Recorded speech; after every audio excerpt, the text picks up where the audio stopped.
let's dive into the one that you talked about, debt financing through SBA. Share a little bit about the base qualifications a candidate should think about when they are getting ready to talk to you. Sure. There's kind of a number of things that a lender is going to look at when they're evaluating a small business loan request. Sometimes I refer to them as buckets. They kind of all need to be equally full, but if one is a little bit overflowing and one is a little less empty, they kind of can equal each other out.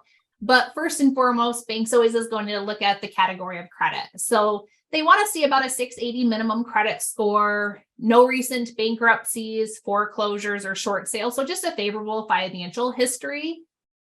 They're going to also want to see that whoever is looking to become a franchisee, that they have some equity and some skin in the game. Unfortunately, we don't have any lenders who are interested in lending 100% of what's needed to start a business. So today, most of our lenders are pretty comfortable for a startup of about a 20% cash injection. So if you're looking at a $250,000 project cost, for example, you would be putting in $50,000 or the borrower, and then the bank is lending you $200,000.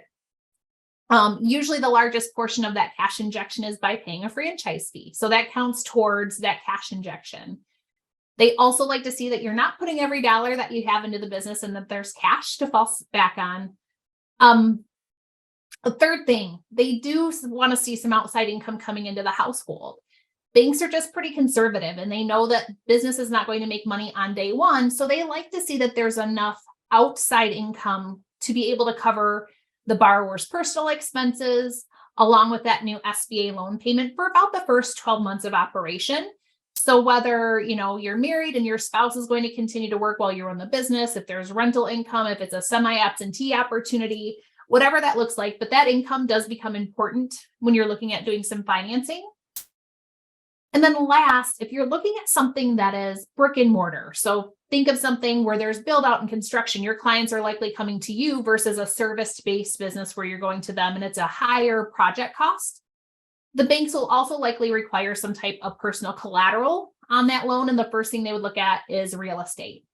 So they would place a lien on real estate that the borrower owns, like their primary home or an investment property, and then the equity would serve as the collateral. Once that loan has been paid off, the lien would then be removed. For loans that are beneath about $350 for like service-based, we have some lenders that are more flexible with not requiring that personal collateral. Although, just to be aware, on an SBA loan, the borrower is always signing a personal guarantee, just saying that if or when, for any reason, the business cannot afford to make that monthly loan payment, that they are personally responsible for that debt and securing it with any and all assets.